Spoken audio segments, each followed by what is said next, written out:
¿Qué pasaría si Puppet Master existiera en los Caballeros de Gwendolyn?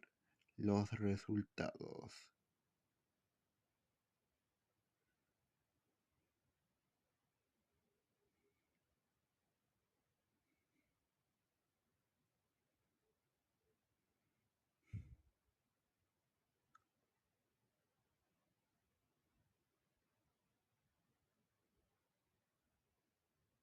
Eso es todo.